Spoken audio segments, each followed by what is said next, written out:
It is the Mosley Show. It's a Monday, and we're going to have some fun today.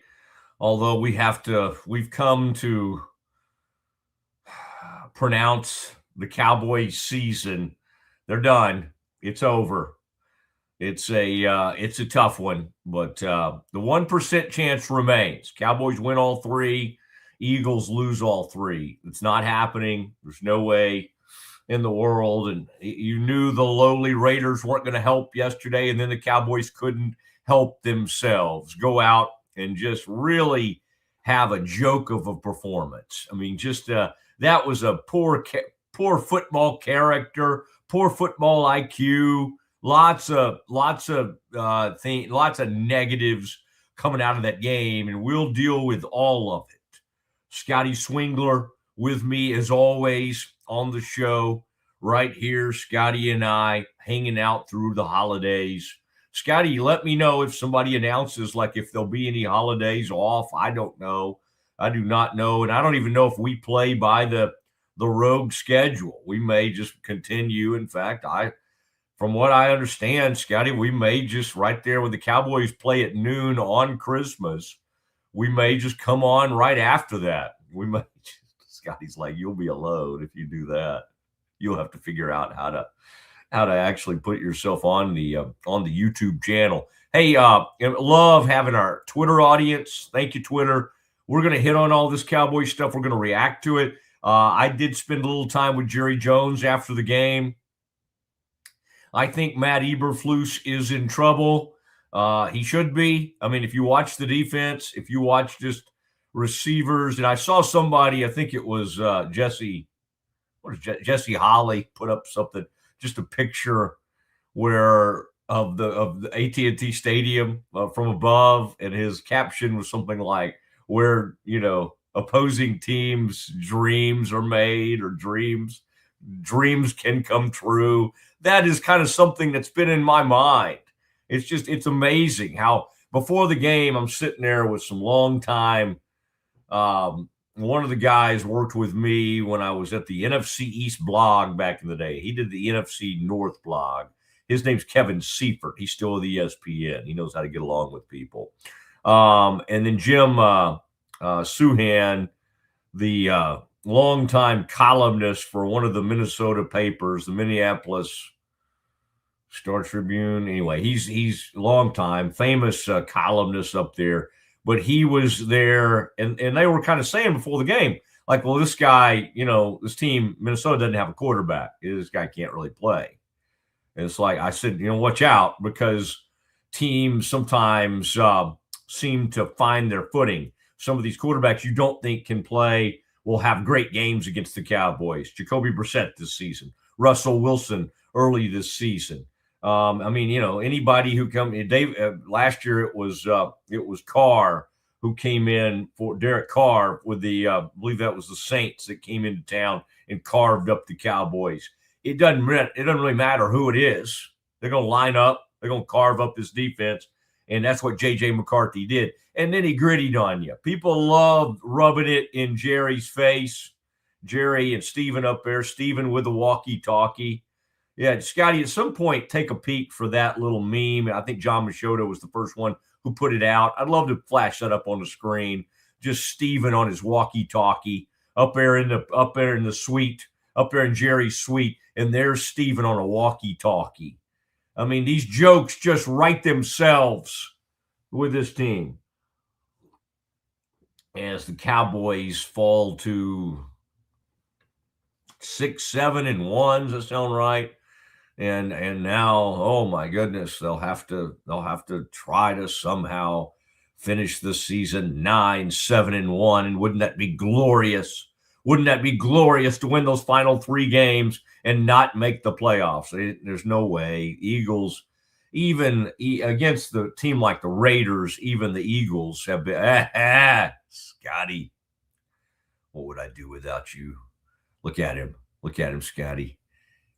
And so I liked all the good memes that came out of this. I think mine was Dad says get 59 off the field. Somewhat. I mean, it's too good. It's too good. But Steven up there on the mic. And then Machota comes back later and he says, of course, they're using those for injury reports. I guarantee you somebody in Cowboys PR knew that people were laughing about that and asked Machota to kind of clarify what he's doing, up there. But I mean, even that is kind of laughable. What's going on with what's happening with our offensive lineman? What's going on with Nate down there? Why is Nate holding on to his deal? What's going on with Javonte Williams? Like what good does that for them to know up there? I mean, be one thing if it was a coach up there in the booth that needs to know something and needs to know which player he needs to get ready if there's an injury, but I don't know what Steven has to do with anything up there on that front. I did see Will McClay after the game. Sometimes I forget.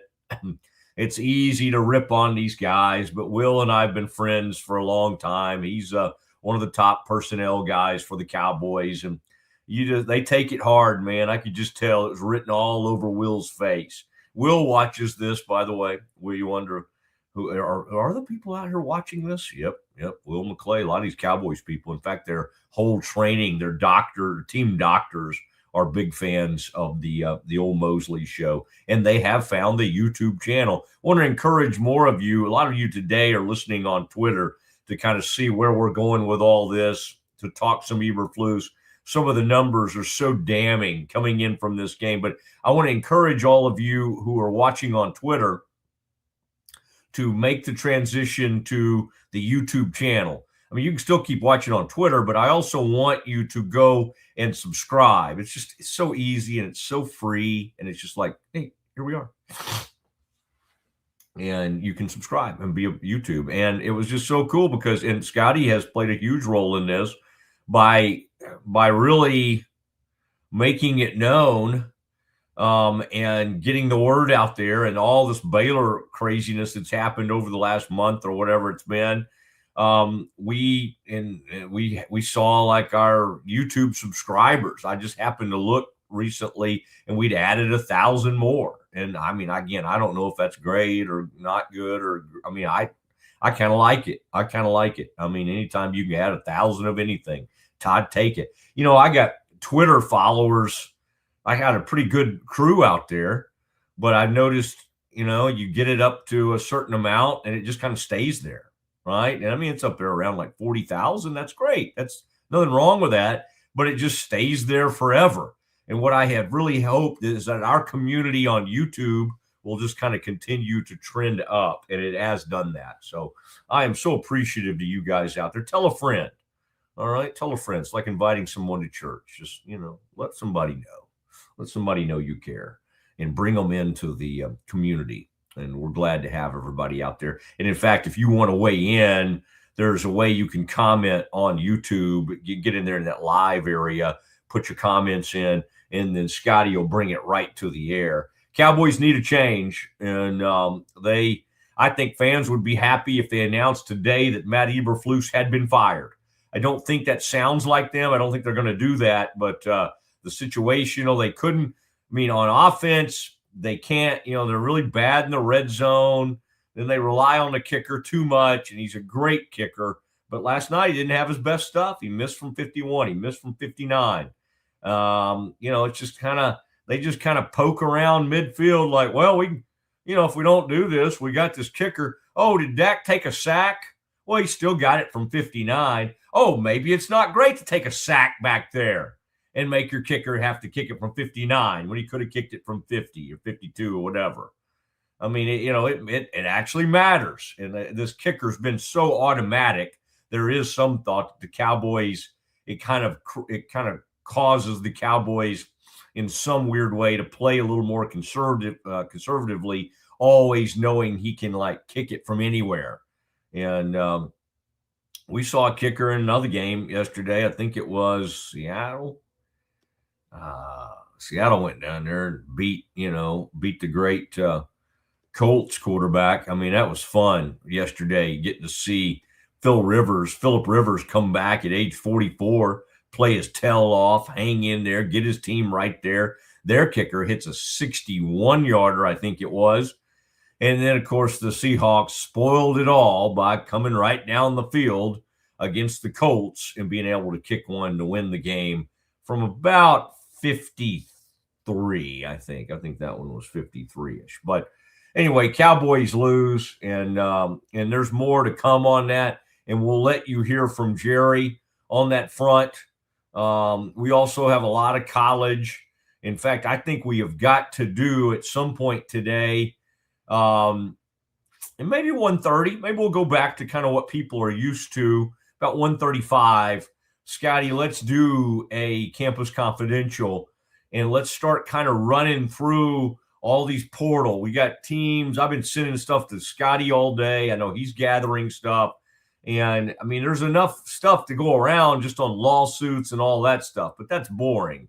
I mean, honestly, nobody cares about, this act or the Patterson case or blah, blah, blah, blah, blah. Nobody cares. And what people care about is that whole crazy Sharon Moore. People are still talking to me about that over the weekend and all the stuff that's happened at Michigan. That was crazy, but all these players are starting to hit the portal. And with the Bears with Baylor having a lot of money for the portal because, of course, they lost all these top flight recruits. I mean, they were going to pay top dollar to these top 3 recruits that left. And those guys were probably going to get a combined, I don't know, $1.5 million between the 3 of them or somewhere in that neighborhood. And so now you have that money toward the portal. Could have been $2 million between the 3 of them. Maybe. I mean, those were great players. And those homegrown kids that they lost, Jamarian Carlton, Jamarian Vincent, who flipped over to Michigan. And you got to look at these Michigan kids and wonder what they're going to do, because Michigan is in the market for a new head football coach. And that there was some drama with that over the weekend. So again, why don't we take a break from Jerry and we'll do a bunch of college stuff at about 1:35, and we'll run through that. I will say, just real quick, to give you a preview, I talked to someone just moments before the show today that knows the DJ Lagway situation. DJ Lagway has gone in the portal from Florida after 2 years at Florida. Derek Lagway, his father, played at Baylor, was a good running back, big, powerful running back that he was. One time he ran over somebody from NC State. It was a great, famous touchdown that Lagway had back in the day. He was a fun guy, and I'm trying to remember if he played for – Lagway may have been on one of those teams post-Reedy. He might have gotten recruited by Reedy, but he might have played for Dirty Dave Roberts. But I'd have to think back on that. But all that to say is that we do know people very close to the Lagway family. Now, this is not a deal where the Lagways are going to go. Now, Baylor might be the edge if like the money was very close between, say, Baylor and Tennessee and let's say Texas Tech, Miami, LSU. Let's say the money was close. The problem is the money probably won't be close. Like if somebody truly wants to get in a battle for Lagway, who's to say they couldn't do a 2-year deal for, say, $8 to $10 million? And you go, well, that sounds crazy. It's been done. My gosh, they did it for like a Duke quarterback of all things. That Mensa, you think they didn't pay that kid a ton of money to come to Duke? So is Baylor, could they do that deal? Well, they could, but it would wipe out all their portal money. I mean, I think that'd be it. It'd be out. It'd be like basically out of NIL money. You'd be like, well, okay, we got this quarterback. Now what do we do? I thought we needed some defensive linemen. So that seems too steep to me for something Baylor would do. Does that sound like something to me LSU would do? Yeah, in a heartbeat. I mean, they'd probably have a donor step up tomorrow and go, I'll cover that. I like this Lagway kid. I'd love to watch him play. I'll do 2 years, $8 million. Yeah, in my sleep. So that's kind of how that'll go. I mean, I don't want to, but we can't, all across Twitter, my man Kendall, all the, and by the way, Baylor is being mentioned by all the major people that know. So it's not to say that Baylor's not somehow in the mix. It's just hard for me to believe them closing the deal, mainly because they're kind of a lame duck situation with the coach. Now, I say all that, and I want to remind you this, or tell you this. The new defensive coordinator spoke today. We'll let you hear a little bit from that. We're going to be the first interview he does. I say that I think Baylor Plus did something with him, but I'm saying we'll give it for free. All right, we're not gonna. We'll present it for free. That's going to happen live tomorrow at 2:00. And I want to remind everybody that we're going to be doing a live show at the Brazos Landing tomorrow. And that will be at 1:00, 1 to 3. And then just a reminder, at 2:00, this new Baylor defensive coordinator, it'll be the first media interview he's done, and that'll be kind of cool. We'll go one-on-one with Joe Klanderman, the Baylor defensive coordinator. And so get your questions in. If you got a question for the new Baylor defensive coordinator, that'll be great. I have done some research on him and asked some people, that have at least been around him or know of him and all that kind of stuff, and all good. Good ball coach, great guy, great person. A lot of positives coming back about him. And then today, in what he talked about, it does seem like that one thing that Joe Klanderman,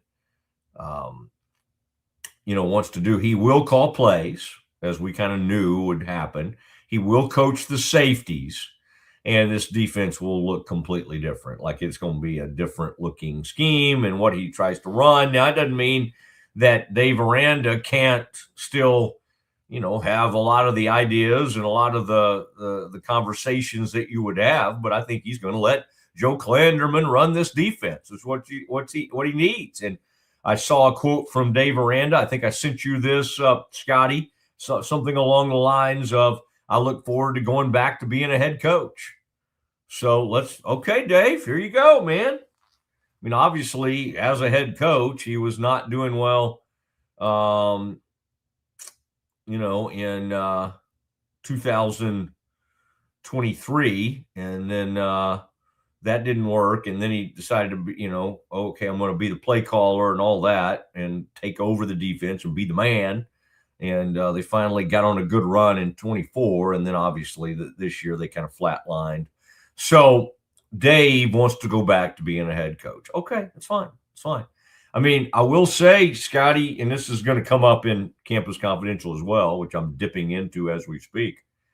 Life just got easier on Dave. I mean, as far as the immense pressure that he'll face starting next season, knowing that he's lame duck status and that people will view him as almost kind of like an interim coach. I mean, let's just tell it like it is. But it was going to be tough. 2 of the first 3 games were going to be against Auburn and SMU with an easy one thrown in there at home. And SMU wanted out of it. SMU has gone to 9 conference games like the SEC. The ACC has done that, and SMU wanted out of that game. And you can say, well, SMU's scared, whatever. That's fine. I don't know if they are or they aren't. I just know they haven't beaten Baylor in forever. That's one streak that has continued throughout the generations. Baylor actually beat them last year, found a way, kind of a miracle comeback, trailing by a couple of touchdowns.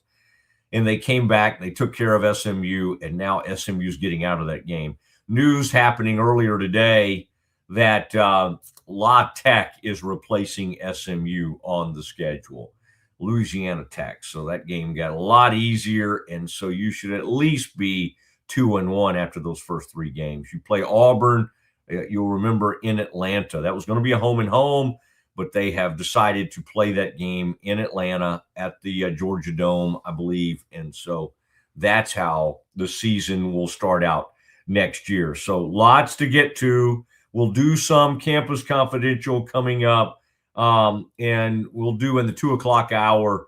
We'll hear from and we'll hear from both. We'll hear from Jerry Jones some. I would just say that in getting back to the Cowboys, I mean, imagine how much they must hate Trayvon Diggs right now to be in a situation where poor Kalen Carson and others are out getting crushed. Naylor, Addison, Jefferson, didn't matter which receiver. The tight end just destroyed the Cowboys. I mean, you knew, okay, they got Hawkinson from Iowa. They got no chance of covering him, and they didn't. He was running away from them constantly.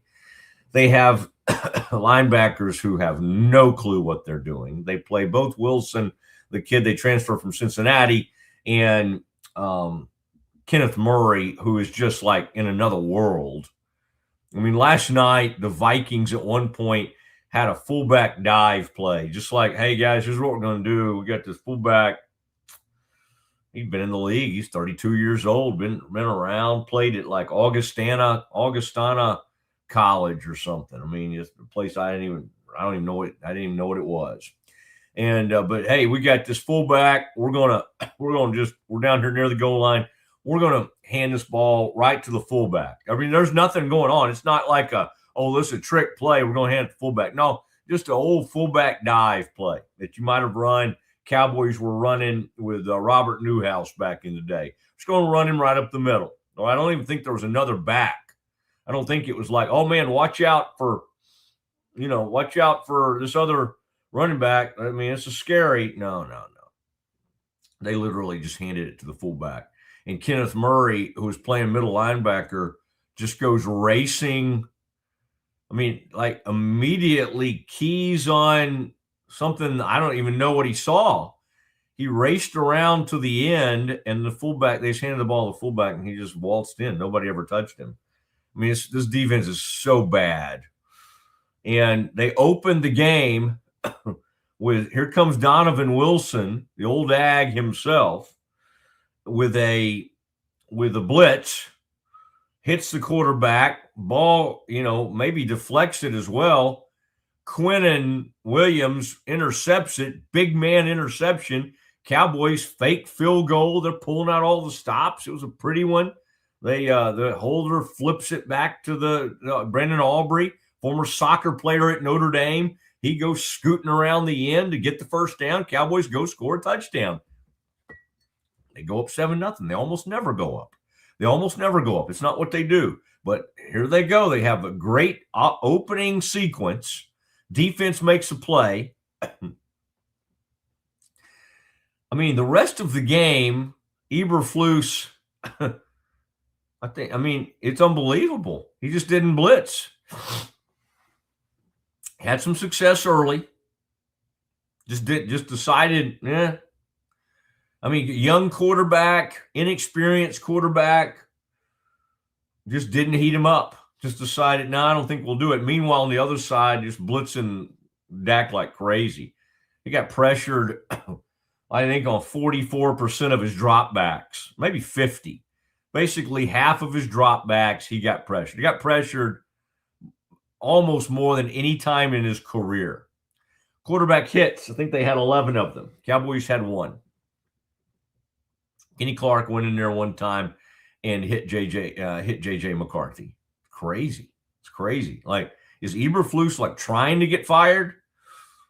Meanwhile, Brian Flores over there at Minnesota just blitz. Just blitzes more than any defensive coordinator in the league. He didn't hide this.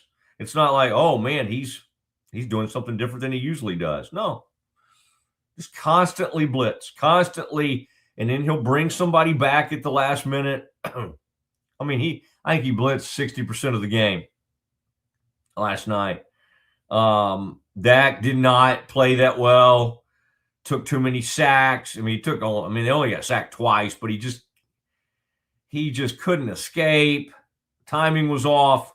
Pickens, we're waiting for his big bounce back game. 3 catches, 33 yards, 6 targets, 3 catches. Didn't do anything. Don't think they ever tried to throw a slant to him. This is like the greatest slant receiver in the history of the NFL, we're told. They just said, nah, we're okay. We're okay. We don't really have time. I think they might have tried to throw one slant to him. He got knocked down. CD was great. CD was brilliant. They had 111 yards receiving. He looked good. Everything looked good with CD, but rest of the team, and they ran the ball. They ran the ball fine, but the offense didn't adjust, didn't understand. They didn't do well with all that pressure. They didn't pick up the blitz well. Javonte Williams gets hurt. He is great at picking up the blitz, the running back. He was out for a lot of that game, finally came back, had a really nice run, and ran for over 80 yards. Good player. He's a good player, but they, again, they were just kind of in a game when they're down. One time they're up 23-17. Maybe late in the third quarter this was. J.J. McCarthy, Vikings are 4th and 3. So they're in a place where they could have kicked a long field goal and made it 23-20. They decided to go for it. They drop back, and McCarthy just delivers back shoulder. Siobhan Ravel, I think, was in coverage on that one. That might have been that was a Michigan State receiver down there, number 1 for the Vikings, and just Naylor is his name. Just killed the Cowboys throughout the game. All their receivers.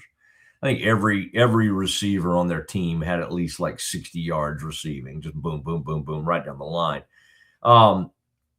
McCarthy finishes with a great passer rating, crushes the NFC East in 2 straight games.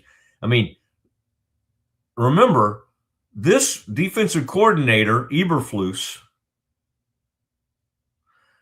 literally was in the NFC North. He was the Chicago Bears head coach. The Cowboys against those teams this year are now 3-0-1. Got, run out of the building by Detroit. Got run out of the building against Chicago. Get beat by the Vikings. Give up a ton of points to the Vikings. Meanwhile, the Cowboys continue. Cowboys this year have averaged somewhere in the neighborhood of 29 or 30 points a game. So while the offense wasn't great last night, overall this season, I would not say the offense is the big problem. But the defense just is a disaster. And so we saw them play a little bit better in about a 3-game stretch. But it was a mirage. This thing's over, and the Cowboys now have a 1% chance of making the playoffs. We'll do more in the 2 o'clock hour, and we'll get in and we'll listen to some Jerry, and we'll react to some of that. I'll tell you what, let's take a break. Thank you, CNB. Thank you, Central National Bank. Thank you, Ascension. Thank you to our incredible partners.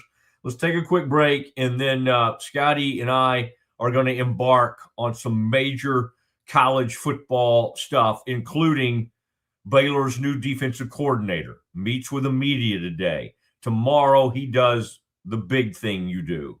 That is the Mosley show. That'll happen at 2 o'clock tomorrow. The Mosley will get first crack at him in the media, as you would expect. That'll happen at 2 o'clock tomorrow. But let's talk some college. Let's do it next. If you want the best for your body, you want Ascension Providence, the largest sports and orthopedics group in Central Texas. Using innovative and cutting-edge technology, we're able to understand your body better than ever, delivering treatment with precision. And with our fellowship-trained and board-certified doctors, you'll receive excellent care. Work with a team dedicated to your health, wellness, and safety. So you can perform at your best. Ascension Providence, caring for Texas families for over 120 years. At Allen Samuels Dodge Chrysler Jeep Ram Fiat, we're proud to be your premier destination in Waco for exceptional automotive service. Whether you're searching for a new vehicle, a quality pre-owned car, or dependable service and parts, our team is here to take care of you every step of the way. Visit Allen Samuels Dodge Chrysler Jeep Ram Fiat in Waco, where great deals, friendly service, and your next ride are waiting. Come by, let's be friends. When you strive for greatness, you have a target on your back. And when it comes to finances, we're all targets for scammers. With the right game plan, you can protect yourself. Don't get faked by fraud. Here's a tip. Don't click on links in emails and text messages. Scammers send emails and texts that look real, saying there's a problem with your account or your order. Don't click. Don't do it, ever. Instead, go directly to the company's website and log in there. This message is brought to you by Central National Bank.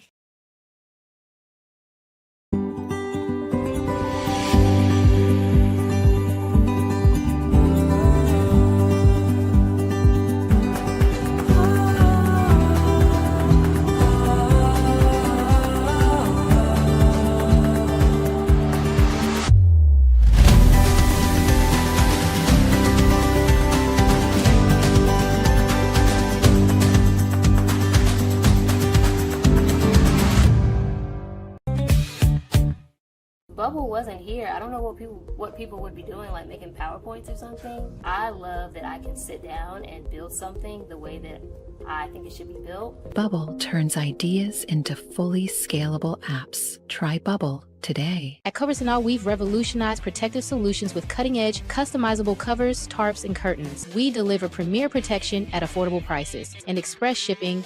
Visit coversandall.com today for the perfect fit, guaranteed to last. Better sleep, inspired by nature. Your back, hips, and shoulders will fall into perfect alignment in any position, meaning that you get deeper, more comfortable rest. Visit ecoterrabeds.com. Cleanse your body of accumulated toxins and embark on your wellness journey at your own pace. At Global Healing, we provide premium supplements to help your body heal naturally. Start your healing journey today at globalhealing.com and organichemp.com. Relax with Hemp Delicious. Organically grown hemp, massively blended with delicious organic herbs, responsibly sourced for their holistic benefits. Each sip offers calming, antioxidant-rich wellness. Brewed just for you. Sip the calm with Hemp Delicious. Is your Mac running slow? Mac Booster 8 is your all-in-one solution to clean up 20 types of junk files. Get your Mac running like new again with Mac Booster 8. Visit macboost.net today. I know you're gonna love this Kodak Dot Plus printer. You guys just connect it to your smartphone. I can assure you, you are going to love this printer as much as my family has. You guys have to check it out for yourself. At Mapiful, we believe in celebrating your journey. Our unique personalized products are designed to boost your confidence. From custom home decor to meaningful gifts, we help you cherish the memories that make you who you are. Visit mapiful.com and start celebrating your story today. Streamline event and appointment booking with Amelia's sleek, modern, and fully customizable booking forms. WPAmelia.com. That's WPAMELIA.com. Amelia. Nalgene Outdoor has been your trusted companion, fueling adventures and helping protect the planet. We're committed to reducing waste, improving access to clean water, and providing simple, safe, and sustainable products for you and your family. NALGENE.com. A house is a property, but we live in homes. Home sweet home. Homes where the heart is. We aim to deliver the best home buying and selling experience so you can spend less time real estating and more time living.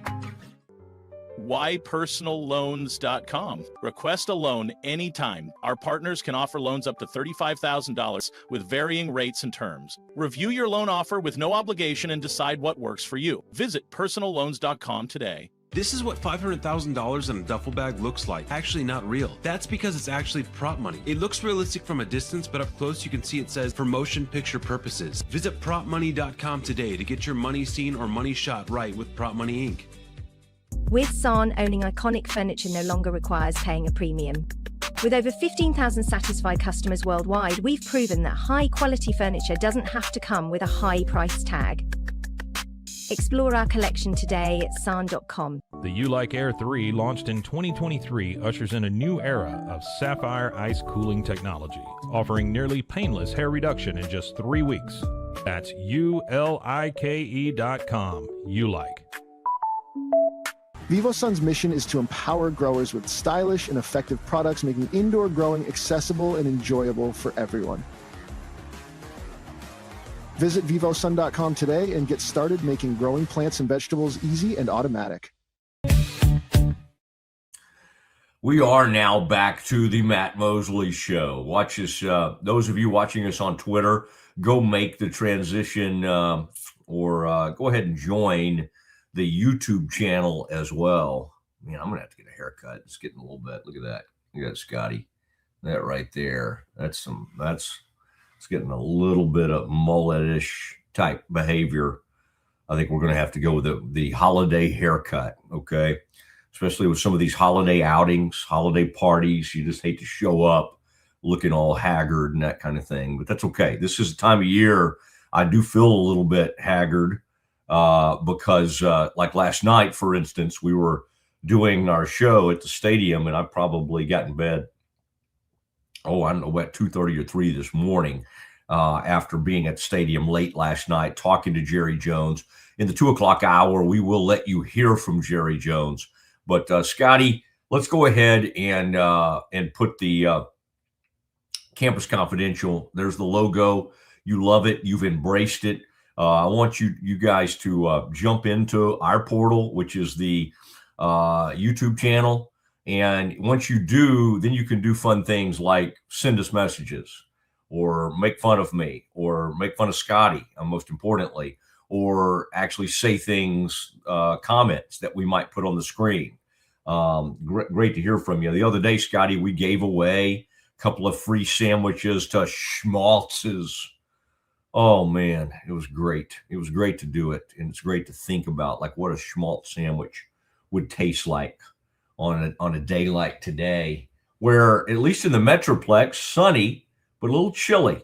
But by next weekend, when we get ready for all this huge college and NFL, especially these CFP games that are going to happen next weekend, Scotty, we're looking at 72 degrees. We're looking at 72 degrees on December 20th and December 21st. All right. One of the things you do as you get a little bit of age on you, as you start to get toward 50, is you do monitor the weather quite a bit. And I find myself really, really tracking that pretty hard. I want to remind everybody that we'll be in Waco tomorrow. The show will be at the Brazos Landing. That's right there where 35 meets the Brazos River. And just if you're coming in from the Dallas side, just exit MLK, come up through that MLK light, and then the entrance is right there on your right. And if you're coming from the other way, you can also take MLK and then kind of loop back around, and then you can join us. It's going to be a fun day over there. Becky and Claude Lindsay are two of the greatest hosts, and they're just wonderful people, and they're great friends, and they're great supporters of the show, and all sorts of fun stuff happening with Rogue Media Network. And so Scotty, when you get Scotty on location, man, he just puts together a beautiful set. We'll have great lighting. We'll have, I don't know how cold it'll be. I love being out on the deck there by the river, but I also want to be mindful of the wind and whatever level of chill is in the air. So we might be in that beautiful New Orleans bar. There's a great area up there and a nice table. Scotty, I think you'll know what I'm talking about. It's where you and Jackson. No, it wasn't Jackson. Who was that? Anyway, it's where we got together and watched that Baylor game after we did the pregame show one week, and had a great time over there, right there in that beautiful New Orleans bar. So we'll be doing that tomorrow. Scotty, join me here, and we'll tag team, because we've got tons of people going in the portal. And even in the 20 minutes we've been on, we knew some of these guys were for sure going in the portal. It's become official, and it's very interesting because not only are we hearing all the potential landing spots for some of these players, but then we'll slowly have reporting that rules teams out that says do not expect Texas Tech, for instance, to go after this. Texas Tech is going to be in the market for a portal quarterback, but Scotty, there's one that's coming from Nebraska that we do not expect Tech to be in on, and I think we can explain that because of the relationship between Joey McGuire and Matt Rule, of why that might be. There's probably some interesting talk between those two. But Scotty, I'll let you begin anywhere you want to go in this episode of Campus Confidential. What's on your mind to start today? Well, that is it. It's the portal quarterbacks. And just today, we've had these 4 announce that they are entering the portal. Lagway, Sorsby. I'm not sure how to say that Michigan State quarterback's name. Do you know, Matt? I don't want to mispronounce Aiden's name. Aiden Childs. Yeah. Childs. And then Dylan Raiola. You mentioned it. Texas Tech already eliminated as a destination reportedly for Raiola, which is hilarious to those of us who are on the internet, because Raiola very famously looks like someone who is desperately trying to imitate Patrick Mahomes in his everyday life, not to mention on the football field. Lagway, as you pointed out before our commercial break, several sites on 3, one of them connecting him to Baylor, perhaps, as a top destination, but also LSU and Miami expected to be participants in the DJ Lagway sweepstakes. So who knows if Baylor really's got a shot there. Sorsby, that's interesting. He had a great season at Cincinnati before they ended the season on a 4-game losing streak. So that's not only interesting, but then I saw this tweet, Matt, and I saw it because one of our guests we had recently retweeted it. Your Texas friend, the Texas recruiting guy. What's his name? We just had him on last week. Jordan Scruggs. Jordan retweeted this, and I thought this was interesting. Arch Manning is the only 5-star quarterback from the 23 or 24 class who has not entered the transfer portal. Welcome to the modern age of college football. If you land a 5-star out of high school, you will likely not hold on to them. I thought that list was interesting, Matt. Only one has never entered the portal. Now, obviously, we don't expect Sayin to do that. Well, he already has. He transferred from Alabama to Ohio State. I'm sorry. I was thinking of his time at Ohio State. Okay, I got you. Yeah. Yep. So every 5-star from 23 or 24 quarterback has been in the portal except Arch Manning. Isn't it weird that we and you can leave this up here because I kind of like looking at this list. I would say obviously Nico took a nosedive from his situation leaving Tennessee like he did. His image took a hit, and then his pocketbook took a hit, and he's a very cautionary tale out there. Yeah. I don't, the name Malachi Nelson, he was, at one point was associated with USC. What is his deal now? He plays at UTEP. Okay. I was going to say that doesn't do much for me. Yeah, he went from USC to Boise to UTEP. Okay. Is Jackson Arnold transferring again? I do not believe he's announced, but he was benched towards the end of the season. Okay. So, you know, I imagine for Jackson Arnold, Matt, the reports on Lagway were he wasn't necessarily going to transfer, but he met with the new coaching staff, of course, led by John Sumrall. And after meeting with the coaching staff, elected to transfer. Perhaps Arnold is having conversations with Alex Golesh and company about plans for Auburn before he transfers. But yeah, I wouldn't be surprised if he took a swing at Oklahoma, took a swing at Auburn. Maybe he goes to a ACC school, Big 12 school, to try to get a starting job locked in. Baylor. I don't know that Baylor wants him. I think Baylor definitely needs a quarterback, though. I think we could get into that. I don't know that Baylor is very sold on any of the guys in the room with Sawyer leaving. Well, I think they like him, but yeah, it's hard. It's hard. I mean, I think they need somebody to come in and start this next season. I think they like Nate Bennett. I think they like Ed Griffin. I know Aranda does, but again, Aranda in some ways needs to be viewed. And Dave's going to be stand up. He's going to try to do some different things with the media. He already has. I like all that. Like I don't want people to think though I'm going to like suddenly become like, hey, he's a changed man. You have to sort of go with what the track record is and what the record is. And so all of that stuff's great. It's not like I'm not going to be disrespectful, and I'm going to enjoy having him on when I have him on. And I hope to have him on a lot more this year because he is going to value media more. But I'm not going to like flip my, like, oh, wow, this is good. So I think what resonated with me is look at this next season as almost kind of like an interim staff or an interim coach. Now, the good thing about looking at it that way is every once in a while, an interim staff shows out, right? They like go on a run. And so you can root for that. I would root for that, for them like Klanderman, this new defensive coordinator, to be great, and for them to have like a ton of takeaways, and Dave to somehow kind of get hot. And I mean, Boise State hired an interim after they fired a coach a couple of years ago, and literally had I guarantee you that guy had 1% chance of becoming their head coach.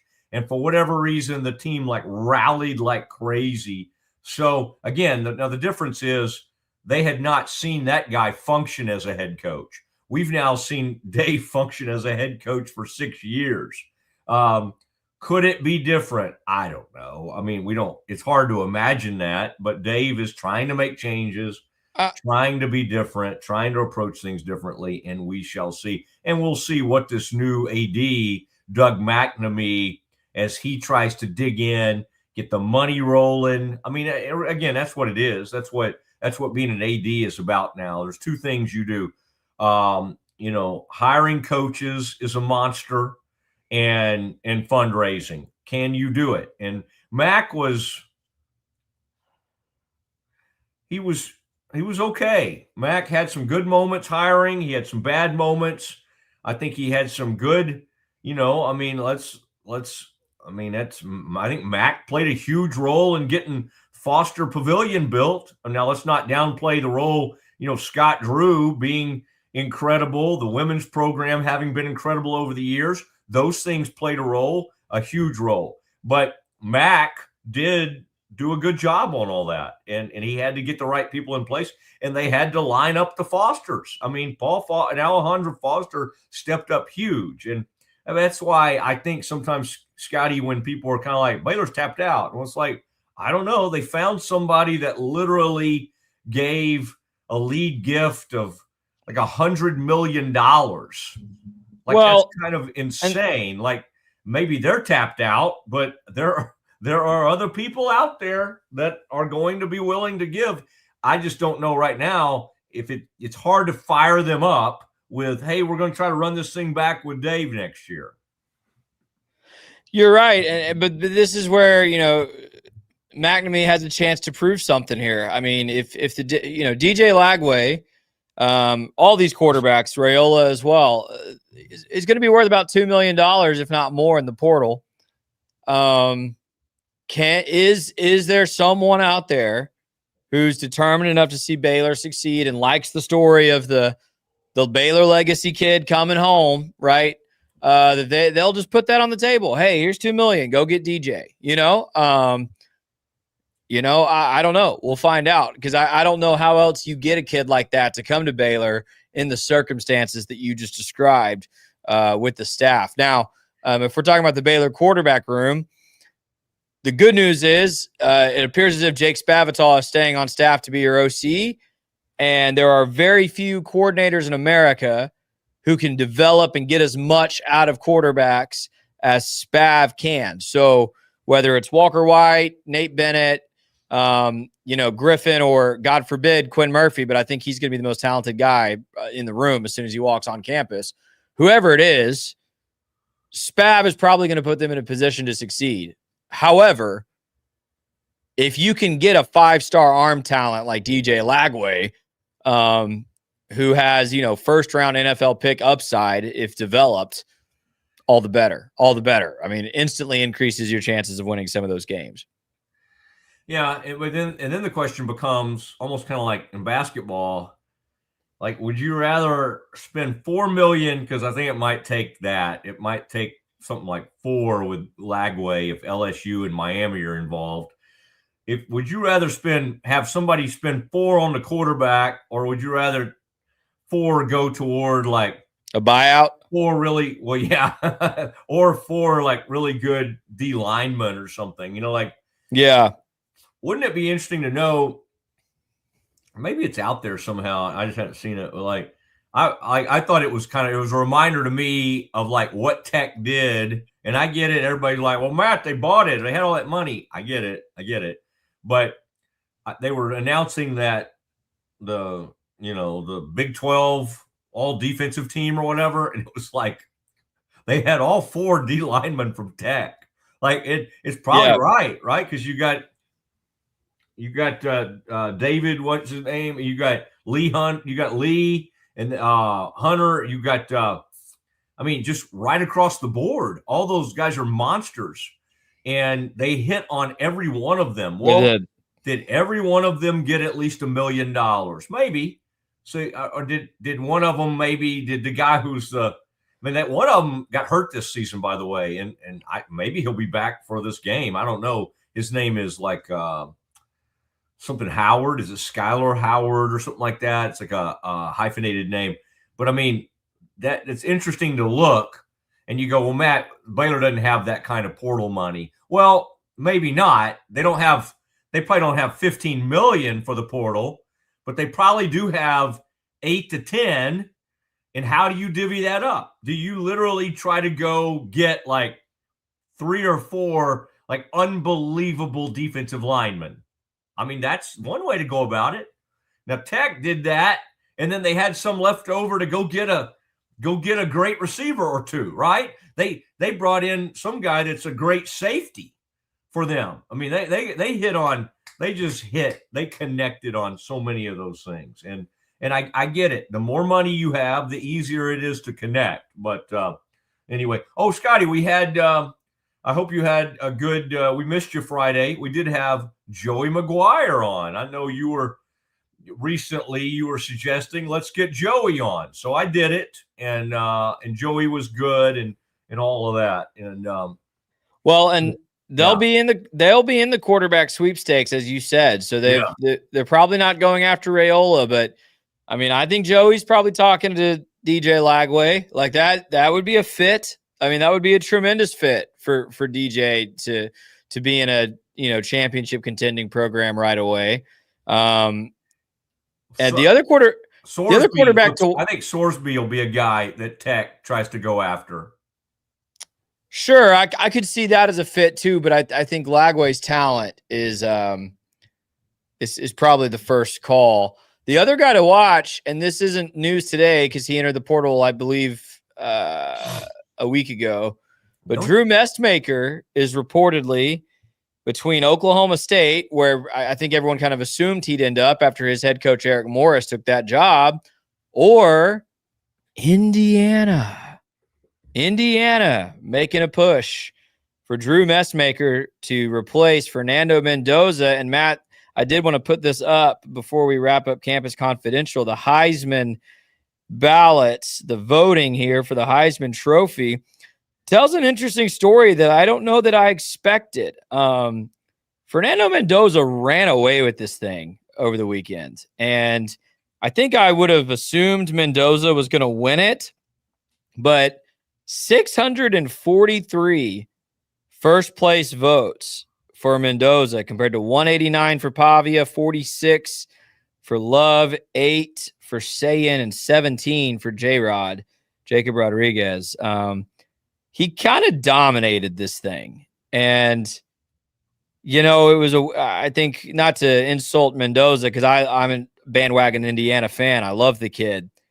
But kind of emphasizes the point of how weak this year was relative for the Heisman Trophy, that he was a runaway winner with only 2,900 passing yards.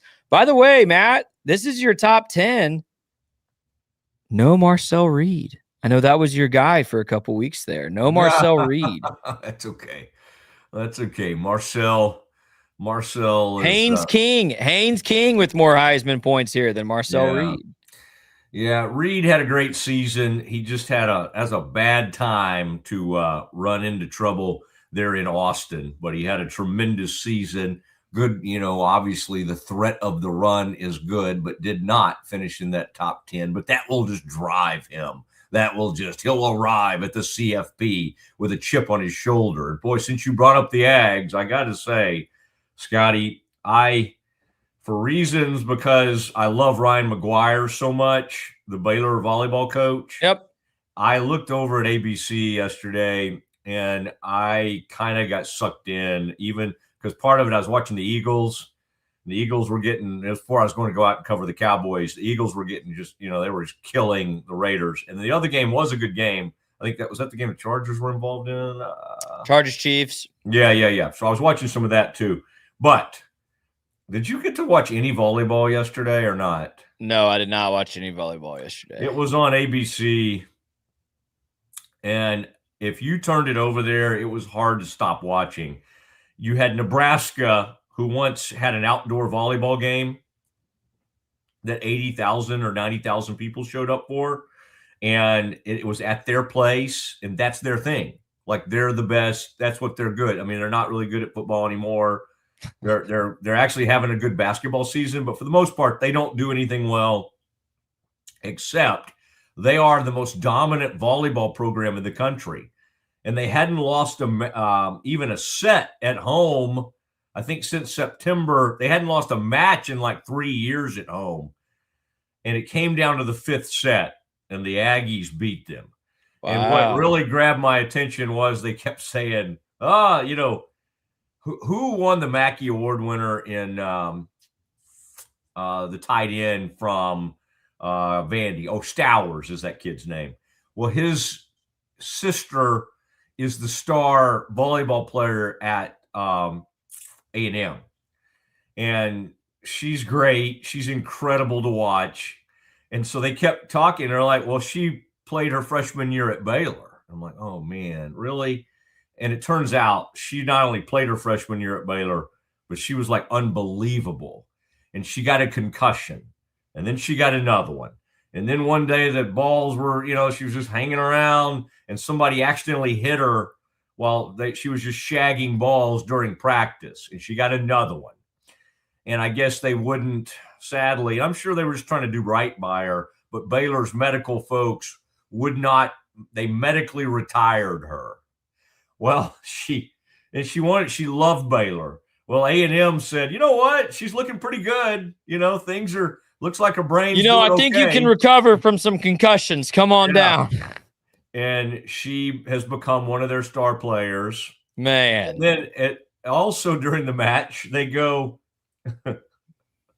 Helmuth or something is this one girl's name. And her dad, I think, one of the girls' star players, the dad was an offensive lineman at A&M. Anyway, that's a different person. But this person, they go, her mom played volleyball at Baylor. And I'm like, oh my gosh.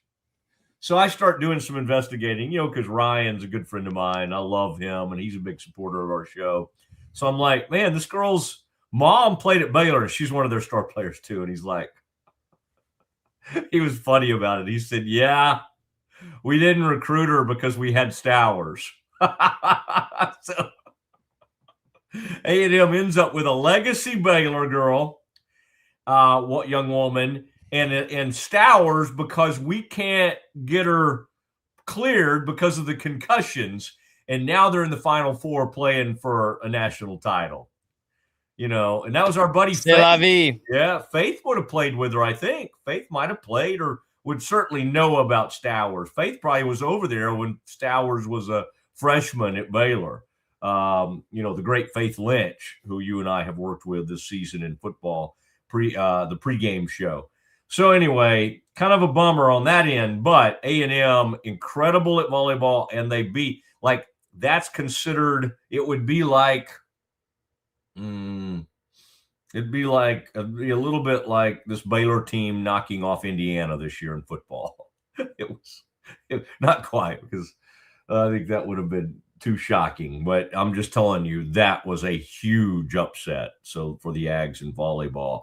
All right, we probably need to take a break. Scotty, did you have anything else? Did you have one more college thing, or did we hit it all? Do you feel No, we're good. All right, Scotty.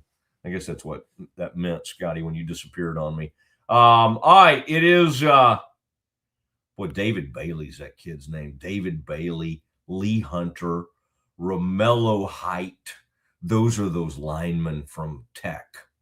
And they just gave them all first team. Like, all right, every one of you get first team all conference. And then the AP All-American, a lot of these kids showing up on there. Trigg did get All-American third team. I thought he should at least be second team. I mean, he's one of the great tight ends in the country, but he played on a bad team, sadly. So he ends up third team All-American. You know what? We'll still call him. To me, he's an All-American. He is the great Michael Trigg. All right. It is the Mosley Show. We'll take a quick break, and then we will I'll tell you what we'll do. I really want to give you a sample of this new Baylor defensive coordinator. We'll listen to him. We'll react a little bit as we get you ready to go. The Mosley Shows goes one-on-one with Joe Klanderman tomorrow at 2:00. We get first crack at him.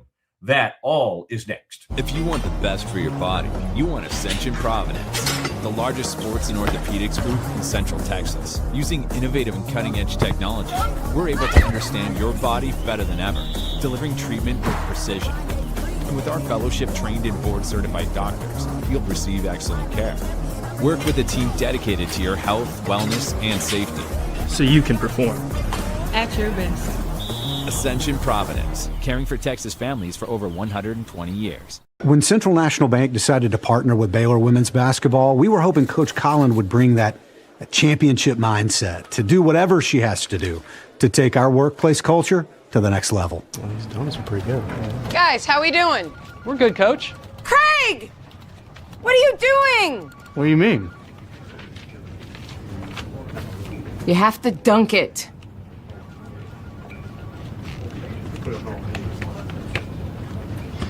So far, I think our employees are really enjoying it. Not everything's a basketball thing. Did you say something, Craig? No, ma'am. That's what I thought.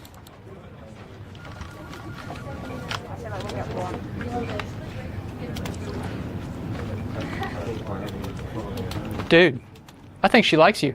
Central National Bank, proud partner of Baylor Athletics and Baylor Women's Basketball. At Allen Samuels Dodge Chrysler Jeep Ram Fiat, we're proud to be your premier destination in Waco for exceptional automotive service. Whether you're searching for a new vehicle, a quality pre-owned car, or dependable service and parts, our team is here to take care of you every step of the way. Visit Allen Samuels Dodge Chrysler Jeep Ram Fiat in Waco, where great deals, friendly service, and your next ride are waiting. Come by, let's be friends.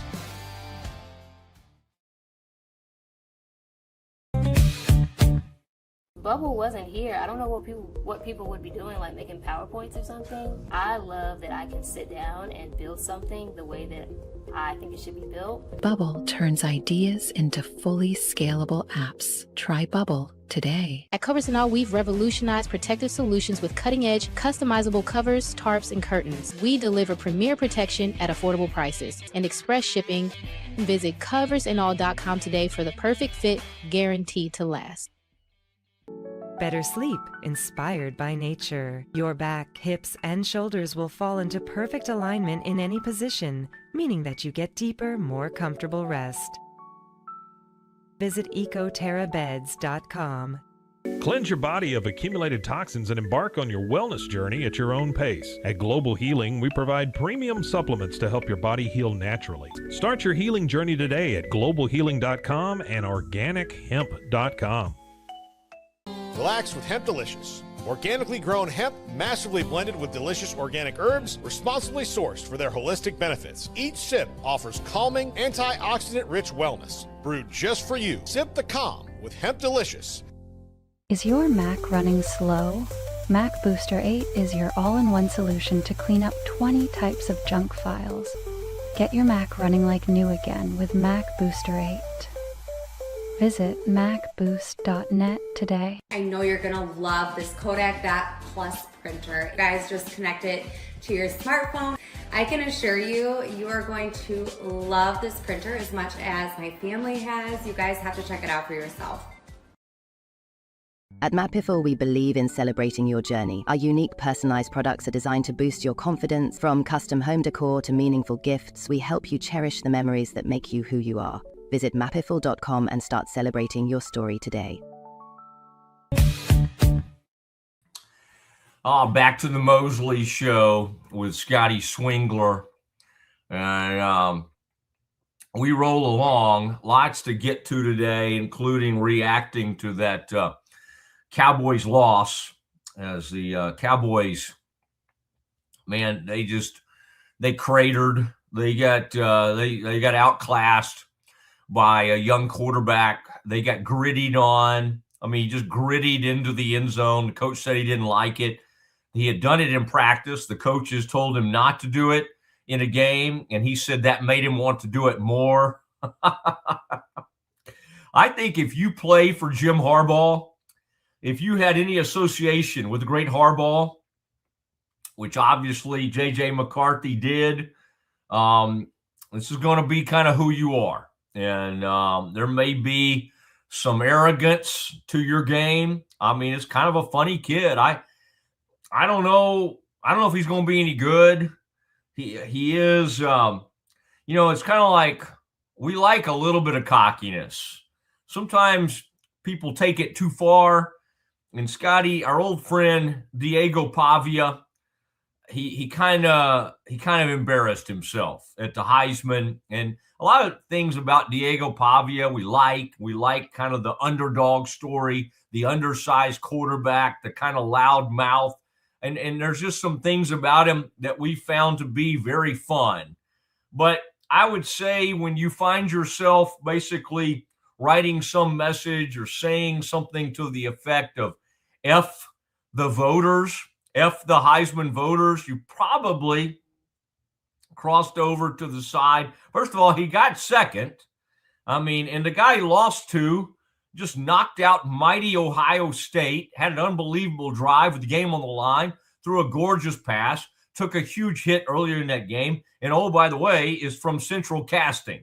I mean, his speech, everything about him. I mean, he may be, and I'm sure to some people, they think he's kind of a cheese ball or something, but the truth is, I find him to be about as likable as anybody I've ever seen in college football. And I think that's who he is. It'd be one thing if he was really fake or something like that. I think Fernando Mendoza's kind of a goofy kid who happens to be great at playing football. And but Diego Pavia shows up with his brothers acting like gangsters or something and just kind of made a fool of himself, in my opinion. Scotty may think differently, but I was not impressed by the way he carried himself. All right, I'll tell you what I'd like to do. Scotty, let's give people a bit of a sample tomorrow at 2:00, live from the Brazos Landing, that beautiful restaurant right there on the river. We will have Joe Klanderman, Baylor's new defensive coordinator, will join the Mosley show. And we're appreciative of that because, sometimes in the past, Dave Aranda maybe didn't want his assistants doing as much or talking as much and all that kind of stuff. But generally, when Baylor gets these new coaches, they will put them on the radio with us, or in this case, the YouTube show. So excited. I think he did something with like the Baylor Plus people or something, but this will be his first media type interview, and we're appreciative of Baylor for making that, making us his first stop. All right. And I think they realize the power of the Mosley show. All right, Scotty. I mean, I don't know if there's any truth to that, but I think somewhat. But 2:00 tomorrow, again, we'll be live at the Brazos Landing from 1 to 3 tomorrow. Stop by, have a drink at the bar, like if you're kind of early into the Christmas cheer, or have a late lunch. Just hang out, and we'd love to visit with you. And I look very much forward to seeing a lot of you. But 2:00 tomorrow, and that's Joe Klanderman, Baylor's new defensive coordinator. Today, he met with the media, and he did his news conference over there, and then Dave spoke to some of the assembled media. Let's check in on Baylor's new defensive coordinator. Let's listen a little bit. Scotty, let's play this thing in stop-start where we can, you and I can jump in if we need to and respond to anything he says. I just wanted our people to hear a little bit from Baylor's new defensive coordinator. Thank you. I'm thrilled to be here, and I know you guys don't want to listen to me ramble on. You probably want to get more pointed questions, but I see a heck of an opportunity here with Baylor football, and probably the thing that drew me to this opportunity more than anything was, obviously Coach Aranda has a reputation across this landscape of college football of just being a great football coach, but more than that, an incredible human being. And I've been fortunate to work with great people, and I know that that's what Baylor is all about. And I know that wherever there are great people, and if you can get those great people rowing in the same direction, great things can happen. And I've been fortunate enough to be a part of that. I've been a part of several championship teams and championship organizations, and it always starts with the top man. And I wouldn't have taken this opportunity if it weren't for him. The other thing that drew me to this in a big way was his synopsis of the team insofar as there are a lot of hungry players in the building. There are a lot of guys that want to be great. There are a lot of guys that want to do it for the team. There are a lot of guys that want to do it for the university and have a lot of pride in the university. And that's the best starting point. And I know that there's talent here from playing Baylor for years and years. I know that you can attract talent here. And I believe we can get this thing flipped really quickly. And I think that you grow the most through uncertainty. I think in uncertainty, that's where you find the most growth. That's where you find the most passion. And I think that the quality of your life is in direct proportion to how much uncertainty you can handle. And so I'm thrilled to get uncomfortable, so to speak. And this opportunity is, something that is humongous. I really feel like this is something that we can take great leaps quickly, and that's why I'm excited to get going. All right. Scotty, I already like the way, like, you just tell total football guy, because like he just is like, give me whatever shirt. I don't care. I don't like it does not look like a shirt that, those coaches that would come in and have the quarter zip or whatever, or have the awesome looking, whatever the latest and greatest Baylor gear is. He literally was just like, hey, there's one of the SIDs, and it may not, I'm a big guy. He played at Minnesota State. It may not fit perfectly. Just grab me a shirt. I need to throw something on before I go out there. Like, he kind of gives like a football vibe guy. And I just, I've been watching his Kansas State stuff. And so I see encouraging things so far. Now, all those are the right things. I came here, wouldn't have done it if, Dave Aranda. Now, again, I think the second part of that is I think he would be honest with us. Is just like my coach just kind of suddenly retired, the guy I followed from North Dakota State, and I'm just left out here without a coaching job. And I don't know, who knows what Colin Klein would have done.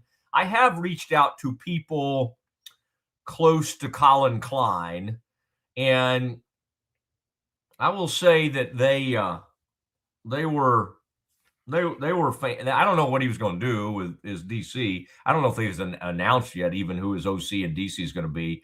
OC doesn't matter quite as much because I imagine Colin Klein will want to go in there and call plays. We'll see what they do with his DC. I don't know what he would have done with Clanderman. I just think Clanderman's done a pretty good job at K-State. And there have probably been some uneven moments. He's had to change things up. But from a takeaway standpoint, they've been among the best in the country. And Baylor is desperate for that. That's something that, for instance, Texas Tech is great at doing. Oh, by the way, Scotty, I thought you would like a joke. I don't know if McGuire took it the right way or, I don't know. I don't know if he found it that funny. But I thought, given what Baylor had been through this season, at the end of the McGuire interview, Scotty, I asked him, I said, should your 12-1 record include an asterisk since y'all didn't play Baylor this season? I thought it was kind of a fun joke. And I don't know, Joey was kind of like, no, I don't think so. But anyway, I all you can do is just put them out there, just see what America thinks. Okay, Scotty, let's continue. This is Joe Clanderman, okay? The Clandy Man. The Clandy Man can because the Candy Man. But let's, I wonder if he'll like that, if I kind of sing the Clandy Man. I'll probably ease into this relationship. Probably shouldn't get too jokey early on. But we got to separate ourselves, Scotty. We can't be out there just like, what are you going to do? You going to do the 4-3? You're going to do the 3-3-5?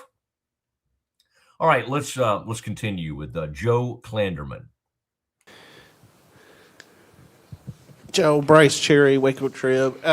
So how did the connection with you and Baylor kind of come about? Well, I know that the Big 12 is a different animal now. And it seems like some of these other leagues have agreements that we're not going to, do anything too crazy. You don't do anything too crazy. And the Big 12 is a wide open, offensive league, a lot of diversity in the different things that you see. And so I think to be a coordinator in this league, it's nice to have league familiarity. And so, Coach Rand and I don't have a history per se like that. But I think he respected the fact that I've been in this league and I know what this league is about. And throughout, I don't know, braggadocious, whatever, but throughout my body of work, I've been able to have the best defenses in this league. And so I know how to succeed here. And I think that was the attraction for him. And as I mentioned, my attraction was to work for a great man. Coach Zach Smith, Waco Trib. Coach Aranda has his own scheme, his own style, all of that. How much do you kind of fit with that, and how much change do you expect to make from a scheme perspective on the defensive side? Yeah, I know that one of the things Coach expressed to me is, his desire to be a head coach. And I know that I don't know how he did it. That's an awful lot to handle a team and run a unit and do all those things. And so I think he wants to. Do the things that he's good at is managing people. And so there will be considerable changes to what we do and what we may look like. Obviously, his input is very valuable and welcome, but I think in order to get a fresh start, we probably need some change. And that's not a lance at anything that they've done here previously, but I think these guys want to get a new beginning. And my interactions with them, they're excited about it, and I'm excited to bring it. To that end, are you going to be calling plays? Is that part of this? That's the plan, yes. Jerry Hill, Baylor Bear Insider. Welcome, Coach. You're probably the biggest safeties coach I've ever seen in my life. Can you talk about just the transition from D-line to safeties and how that worked? Yeah, I've got an interesting story. It would take more time than what we have today, but I've got a great story. I was a defensive lineman as a player, and then I began my coaching career as a defensive line coach. One day, the head coach came to me and said, "I would like you to coach DBs." And that would be like talking, the sun and the moon. That's how far away we were from that. But I think he saw the fact that I could teach, that I could relate. And one of the things that I think is cool about my DB experience, and really my experience in general, is I think coaching is, there's a lot of copycats, and that's cool. There's a lot of ideas that are out there, but they're just ideas unless you make them your own. And I think that's one thing about my coaching career that I'm proud of. I didn't go to some DB clinic and hear some fancy terms, and that's how I do it. Everything I'm doing and teaching, I've learned through trial and error. Some things work, some things don't work. Some things work for certain types of guys, some things don't work for certain types of guys. And so I didn't just take some ideas from some guy that I don't know that has a great name and use them as my own. I've molded them, I've changed them, and through 20 plus years or whatever of that, I've done that at the linebacker position. I've done that in the DB room. I've done it up front, and so I've coached at all three levels and been a coordinator since I guess 2012. Or no, wait a minute, 2007. I don't even remember my own dang bio, but so I've done it in a lot of different places, a lot of different ways, and it works. All right, Scotty. Morning, Ogletree, KWTF. Wow. Okay, lots there, lots to unpack. Thought he was nice about it and gracious about it, but pretty direct. This thing's got to change. I mean, obviously the rankings, they're really not, they don't have any identity other than they were okay at cornerback this season. They don't have a pass rush. They don't get takeaways. They don't sack the quarterback. They're not particularly good at covering running backs. They can't stop quarterbacks. This thing was awful. Dave knows that. Dave Aranda's had great defenses, and he was a greatly respected defensive man for whatever reason. And maybe it's some on, I don't think we dismiss the players. A lot of times what we do at Baylor, it seems like in recent years, is just go, it's the coaching, the players, the talent's great. It's like, okay, really? I mean, I didn't look out there and see like great talent at defensive tackle. Now, again, it's on the personnel people at Baylor and the coaches and everybody that missed on the talent. I don't know if they can truly make up for that in one portal class, but they're going to try. But I thought that was good that Klanderman was very direct with, it's going to take some change, and this thing's going to look different, and coach can go back to doing what he does. But I think basically in that moment, he was like, this is my unit. I'm going to take this thing over. And he didn't try to play it up like, oh my gosh, I've loved Dave Aranda from afar forever. He was just like, no, we're in the same conference. And I think there's a respect level for each other. And I think the part he didn't say is like, I need a job. I mean, coach is coach. He didn't want to like sit out for a year. So wait, what are you going to wait? See if Colin Klein wants to retain anybody. Colin Klein is letting coaches go left and right. You think Klanderman needs to be, well, I think I'll see if I can stay here at K-State. No, coach is coach. You got to go. You got to go. And maybe he had some other opportunities, and maybe Baylor had to pay him a lot to get him to come. I don't know. I don't know that Baylor didn't put out salaries. But, it was a good opportunity. And while, other people will point out that, oh my gosh, they got beat by Utah 51-48. Well, it happens. All right. They were fourth in the country in takeaways this year, 8th in turnover margin as a team. And that's a good place to start. Over the past 4 seasons, that their number of takeaways is up there with anybody. So that's one of the things that we'll get into with him tomorrow is the ball. What do you do? What do you try to do? How have you created all these takeaways? And where does that come? Is that from affecting the passer? Is that more from your coverage? What is that? Where does that come from? Is that teaching your guys how to punch it out? All the things that you ask. And we'll do all the scheme stuff and all that. We'll also have a little fun because in a one-on-one type situation, we can get to know him a little bit better and kind of maybe even flesh out that story a little bit more. That's kind of funny. Scotty, I like that Jerry brought that up. Big, tall, huge dude to be like a safeties coach. We think of safeties coach or DBs, somebody that's played DB or maybe kind of more like that. I think it's good that this guy has coached all the positions. He said linebacker, up front, on the back end of things. So I think that's good. I think that's a good thing that he's been in all the rooms and that he has then, of course, been a coordinator for a good long while. He had already become a coordinator even before North Dakota State. I think he'd become a coordinator way back when he was at Minnesota State.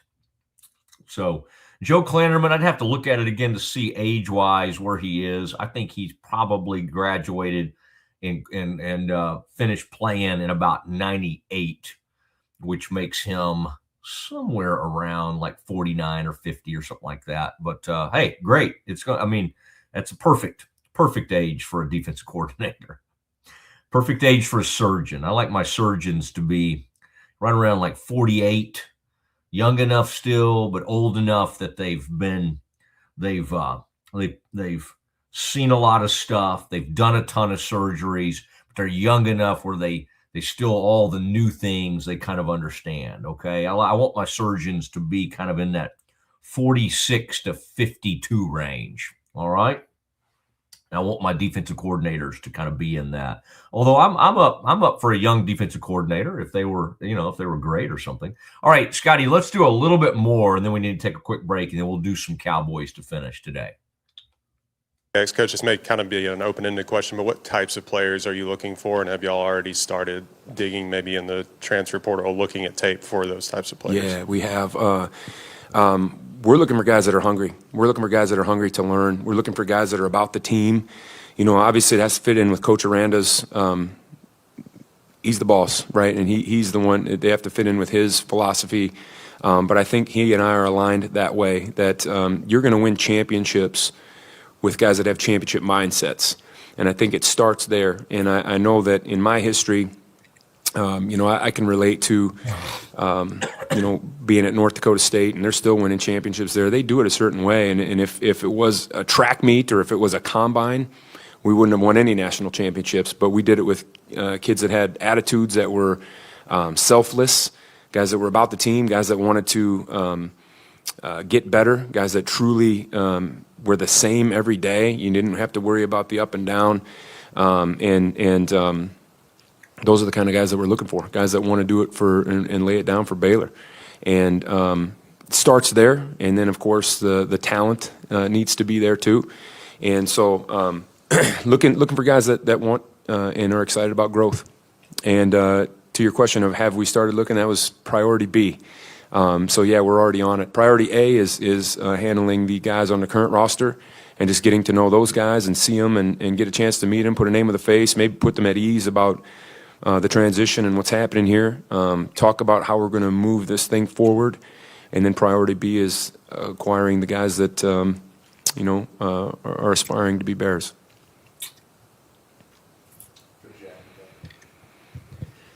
Jack McKenzie, Siegmund 365. Where are you and Dave at in the process of filling the defensive line coach role, and what do you guys prioritize out of your defensive linemen? Yeah, Coach and I have talked about a couple of guys. I think it's very close. Obviously, it's advantageous to get someone in that position before January 2nd. Probably a necessity to get that done, so we're working as quickly as we can to do that. I think out of the defensive line, the number one thing that comes to my mind is disruption. And they come in all shapes and sizes, but philosophically where I'm at is I want the D-line to be as disruptive as humanly possible. And so if we can get guys up there that are causing havoc and both in the run game and in the rush, that's the priority. I know that sounds too common sense maybe, but one of the things that I've been able to do over the years is help the team create turnovers. And when people think of that, they think of the DBs and, wow, they're ball hawks, and that's part of it. But most of those turnovers are created because you're disruptive up front and because you're doing it with the rush and you're doing it with the, getting hits on the quarterback, getting ball disruption on ball carriers. And that's,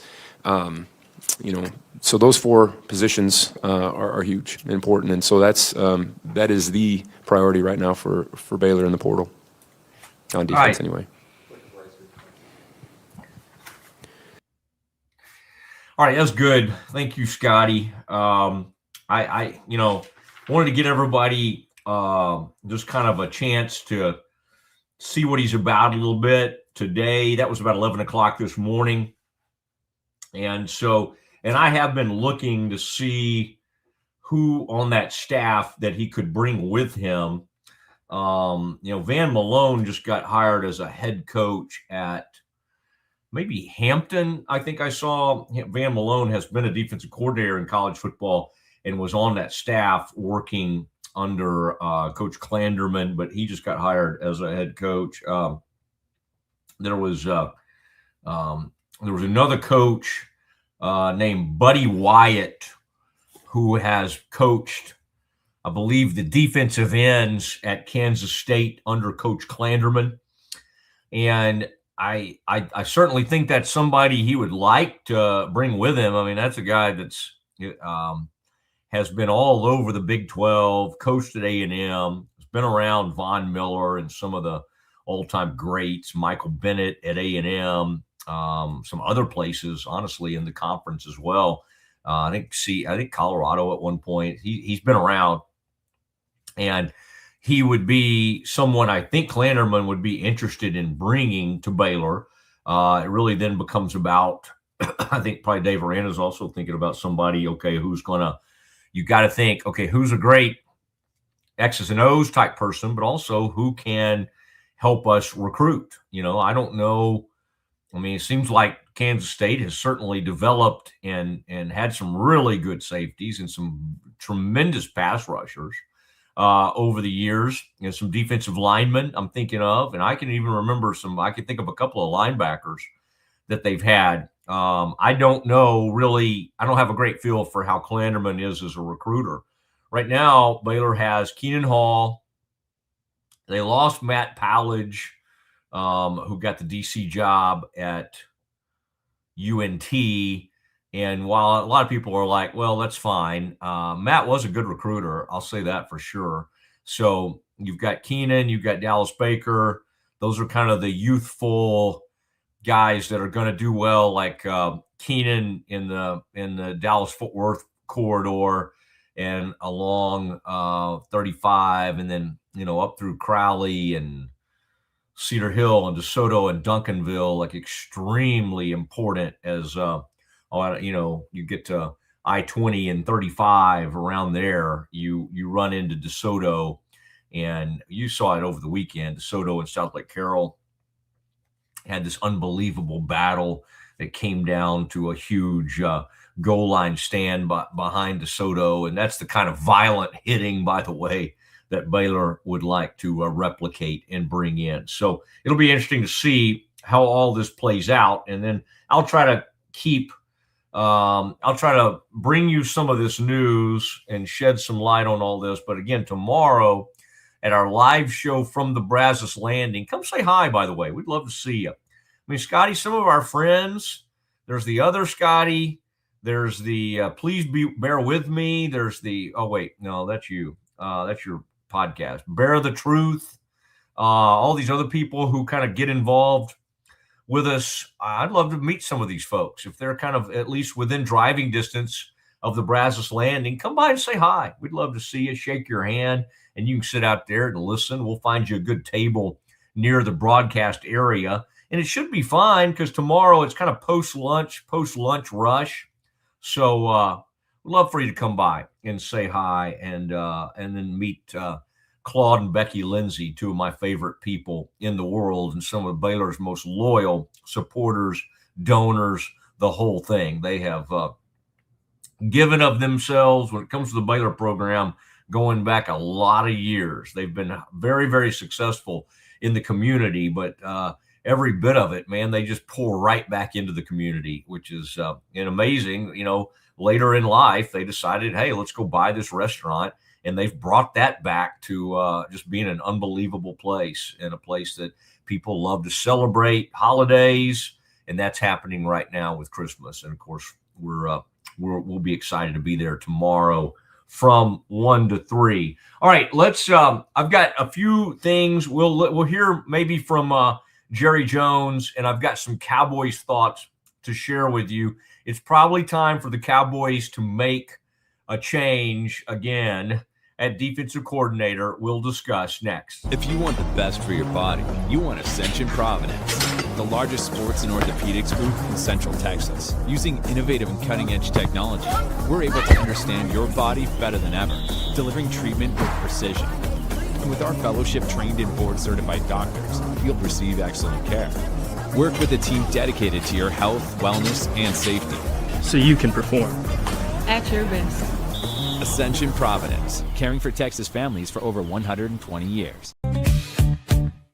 Bubble wasn't here. I don't know what people would be doing, like making PowerPoints or something. I love that I can sit down and build something the way that I think it should be built. Bubble turns ideas into fully scalable apps. Try Bubble today. At Covers and All, we've revolutionized protective solutions with cutting-edge, customizable covers, tarps, and curtains. We deliver premier protection at affordable prices and express shipping. Visit coversandall.com today for the perfect fit, guaranteed to last. Better sleep, inspired by nature. Your back, hips, and shoulders will fall into perfect alignment in any position, meaning that you get deeper, more comfortable rest. Visit ecoterrabeds.com. Cleanse your body of accumulated toxins and embark on your wellness journey at your own pace. At Global Healing, we provide premium supplements to help your body heal naturally. Start your healing journey today at globalhealing.com and organichemp.com. Relax with Hemp Delicious. Organically grown hemp, massively blended with delicious organic herbs, responsibly sourced for their holistic benefits. Each sip offers calming, antioxidant-rich wellness. Brewed just for you. Sip the calm with Hemp Delicious. Is your Mac running slow? Mac Booster 8 is your all-in-one solution to clean up 20 types of junk files. Get your Mac running like new again with Mac Booster 8. Visit macboost.net today. I know you're gonna love this Kodak Dot Plus printer. You guys just connect it to your smartphone. I can assure you, you are going to love this printer as much as my family has. You guys have to check it out for yourself.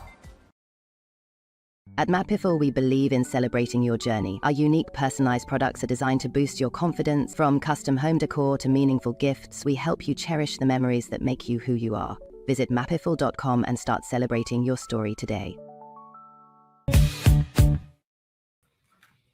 Now back to the show, your favorite show. Mosley and Swingler with you, Scoot Swingler.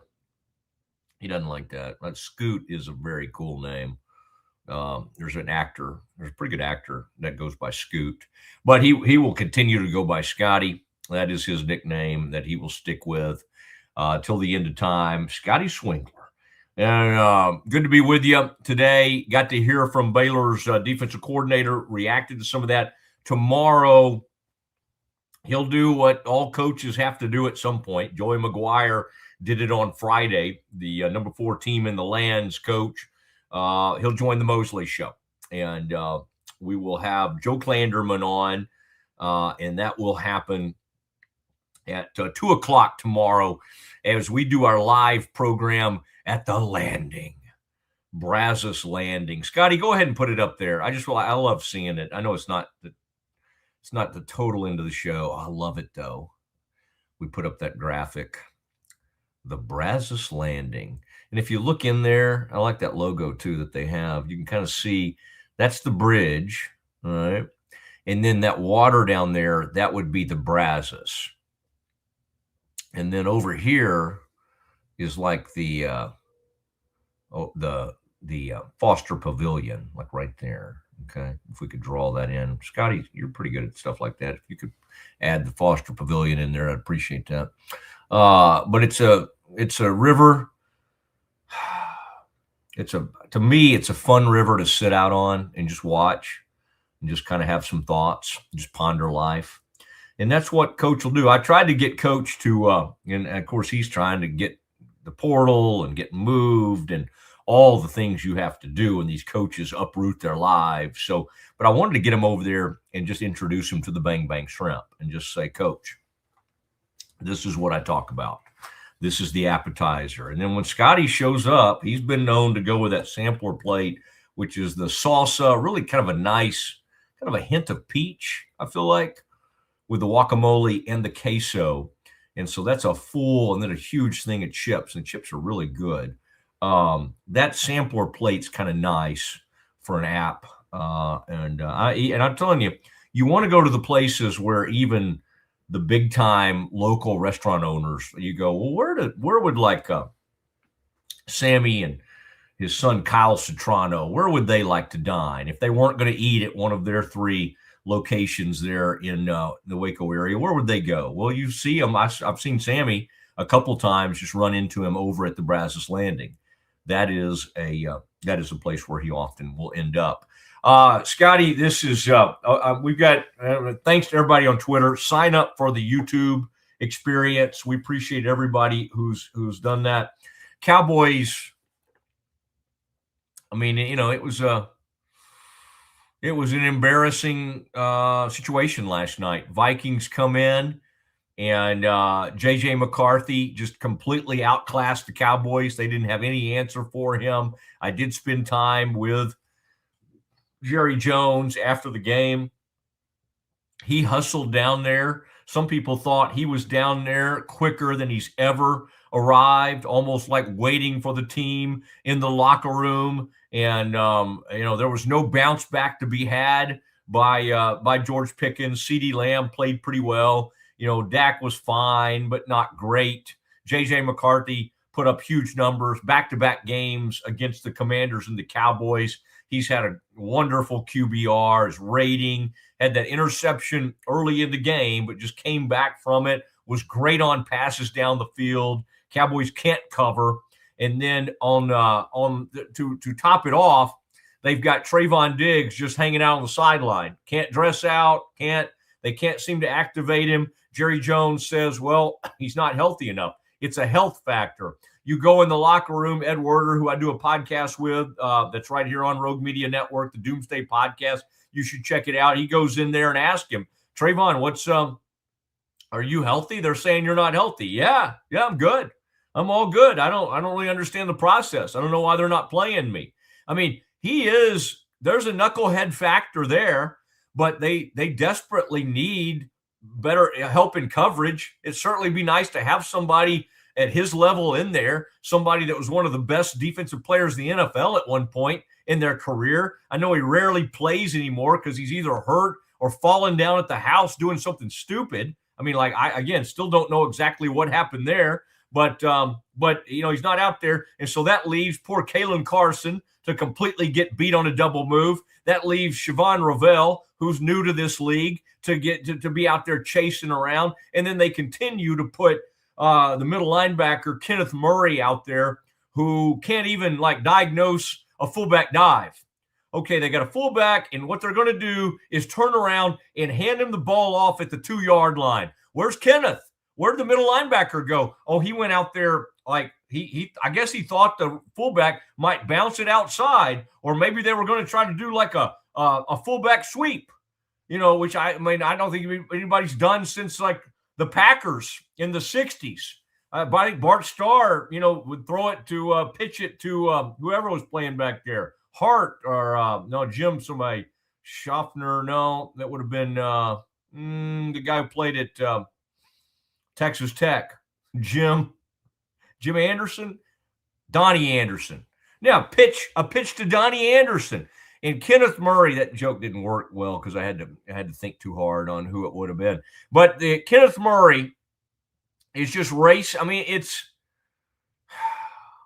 really bad. It's really bad what these guys are doing, and they can't get on the same page about what to do with Diggs. The defensive line. Let's think about this. The Cowboys, for about a 3-game slate, 3-game winning streak, thought they'd put some things together, had a nice little run, beat the Eagles during that, beat the Chiefs. They start to think, oh my gosh, are we a playoff team? And then of course it all came apart against the Lions, and then even at home with the with having a shred of a chance, having a slim chance, but if you win out, you're in the mix. Couldn't get it done on offense, couldn't do it defense. I heard Rex Ryan saying today, Everything Rex Ryan says should be taken with a grain of salt because he wants to be the defensive coordinator with the Cowboys. And at this point, I'd try him. They tried Rob Ryan. That didn't work out. That's his brother. I'd try Rex Ryan. I mean, try anybody. I mean, it just after Dan Quinn left, who probably looking back, they probably should have tried to secure Dan Quinn as the head coach and go ahead and fire McCarthy. They could have done something like that. They didn't. Everybody's like, oh, let McCarthy go, then or let Quinn go. And Quinn's then leading the Commanders to the NFC title game. I know they're horrible this year, but there's reasons for that. They're so bad really on both sides because like in this little stretch here on the offense, they can run it. Last night, they knew going into the game, it's like, oh, wait, Brian Flores blitzes more than anybody in the league. Will just blitz you all night long. He's going to come at you from everywhere. You don't know where it's coming from, but you need to load up and you need to be prepared for this. They weren't. They did not look prepared, and the head coach admitted it last night that he'll lose sleep because he got outcoached by Brian Flores.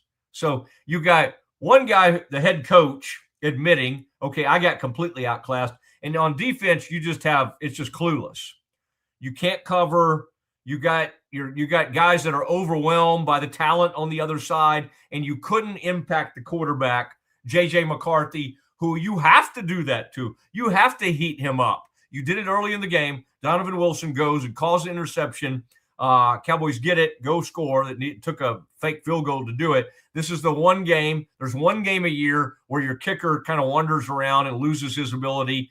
He's the greatest kicker maybe ever, yet there's one game a year where he kind of forgets who he is, and this was that game. And they screw around close to midfield because they're always like, well, Aubrey will bail us out. I mean, 60-yarders, he can do those in his sleep. Well, he misses a 51-yarder. He misses a 59-yarder in this game. And so, again, it bites them because they call plays sort of with that in the mind that we always got this guy. You take on one of those attempts, Dak took a sack, and it puts them back there where I think that's when they had to attempt the 59-yarder. Only got sacked twice. I would say they had 11 quarterback hits. Talking about the Vikings. How many did the Cowboys hits? How many hits do they have on the quarterback? Oh, and I looked on the stats late last night. One. That's Kenny Clark went in there, and I know Donovan Wilson deflected, I think, that ball, and that rush led to an interception early in the game. But the rest of the game, Eberflus did not blitz. Seemed to work early, just went completely away from it. Wants to do it with his front. They didn't get home. Ball's coming out. I mean, what did you think was going to happen? They watched Goff slice and dice with the quick game, and then McCarthy didn't even need the quick game. McCarthy had time to go back there, wait, double move. Okay, Jefferson's like 10 yards behind the defensive back. 4th and 3. Cowboys have a chance to get off the field. They're up 23-17. He throws a back shoulder fade to, I think that was Naylor over there, Michigan State kid, who, again, you look and you're like, who? Everybody that plays this team has their first or second best offensive day of the year. You just look. When was the Giants, like Jacoby Brissett? I mean, I don't think Arizona's won a game since then. Sliced and diced the Cowboys.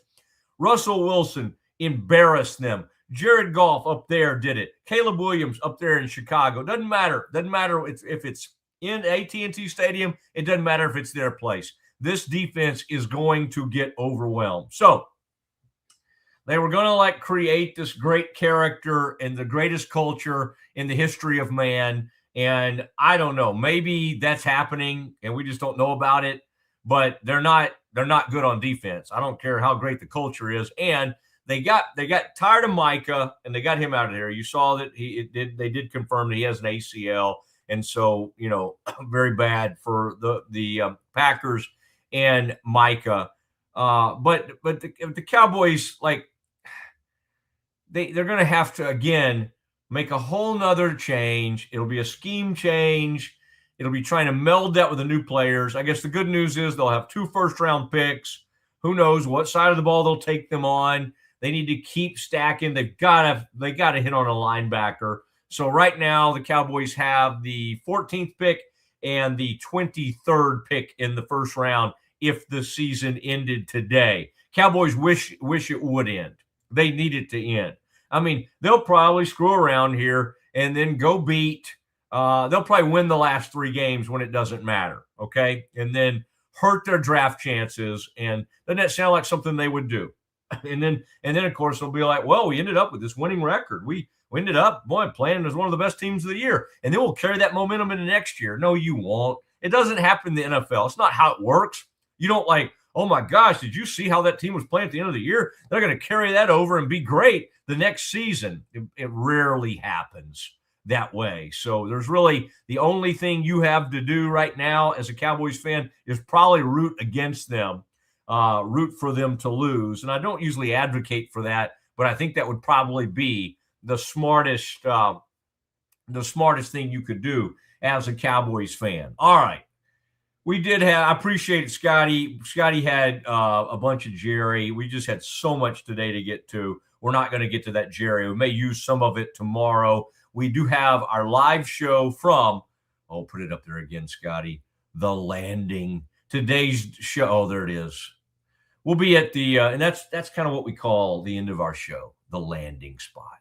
That's where we land. I used to call it the dismount for years and years, but now we call it the landing. Can't wait to see the Lindsays. Thank you, C&B, as well, Central National Bank, incredible talented people that work over at that bank. I'm telling you, this is fun times right around these holidays. And then as this week unfolds, of course, we've got CFP games on the 19th and the 20th. And so we're going to get all fired up about that. And, a couple of those games will be snoozers. Ole Miss is going to, it doesn't matter. They're going to kill Tulane. And the other one, JMU, is going to get crushed by Oregon. But 2 of the other games will be great. We got on Saturday, A&M and Miami will be a fun game. And then Friday night, isn't that Friday night when Alabama and Oklahoma? Anyway, it's going to be fun. All these CFP games are going to be so much fun. Prime time Friday and then all day Saturday watch football. We'll even watch these bad games. Okay, we'll watch the games where 11 and 12 got in for reasons nobody really understands, but the CFP saw fit to create a way where the group of 5 could not get 1, but 2 teams in. So exciting. The little man. Let the little guy in. You want the little guy in college basketball because the little man can pull off upsets. You do not want the little man to show up at your table in the college football playoff because the little man cannot pull off. The only little man that could ever pull off these kinds of things in these big BCX bowls, or whatever we used to call them, New Year's Six bowls, that would be Boise State back in the day under the tutelage of Chris Peterson, perhaps, before he went on to Washington. Those kind of teams could do some fun things. And who else did they have? Anyway, Harsin, maybe Brian Harsin pulled off a couple things there before he embarrassed himself at Auburn. All right, Scotty, excellent work by you. Great college information today. We hit the ground running. There were no lulls in this show. All right. I wish we had a little bit of lull. I like a good lull. But very fun tomorrow. The Clandy Man, Joe Klanderman, the new defensive coordinator for the Baylor Bears, joins us on the Old Mosley Show live from the Brazos Landing from 1 to 3. Everybody have a great one. We will see you tomorrow.